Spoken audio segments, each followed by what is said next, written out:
So this next video I hope you enjoy. I have been going there for years, and I've always wanted to get to the top, or the middle bit, if you like, the penthouse of Waterfalls, and I'm too short, so I've never been able to get up there, and I've tried, and the best time for me has definitely been the summertime than the winter. The summertime I can explore a little bit more of the lakes, as I have a little bit more time in the water, and the water levels are generally lower. So lo and behold, like, I don't know, maybe 5 to 7 years later, finally, with a little help with my friends, so thank you very much, you know who you guys are, managed to get into the middle bit, woo, and had my own little adventure in there. It was very short. I think part of me was a little bit worried about how I was going to get back down, but very much tried to stay in the moment. The best things comes to those who wait. I'm not very patient in life, but for this waterfall, I've been extremely patient, and I hope you enjoy the wonderful experience that I have had in that part of the world.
I hope you enjoyed the new video. I will say that for me, being up there in skins and no wetsuit, no helmet, no ropes or anything like that, is truly a blessing, because I really just want to be in nature as uniquely as myself in my earth suit as much as I can. And if I have to force anything, then that's really not very much nature's way. That's at least how I interpret it anyway.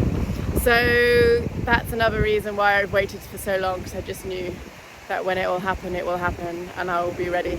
So yeah, and that's a nice lesson for me in life, that maybe before I wasn't ready. I feel that the universe always gives you, even though you don't think you're ready, things and scenarios when actually deep down you are. So obviously that was my time, and I thoroughly enjoyed it, and it just gave me a sense of knowing that that all is well, and that day was the day. So seize the day, took the opportunity, and I don't know when I'll be back there, but that's the beautiful thing of waterfalls and chasing them, is that you never know when you're going to be back, and to appreciate the here and now every time. So how wonderful is that?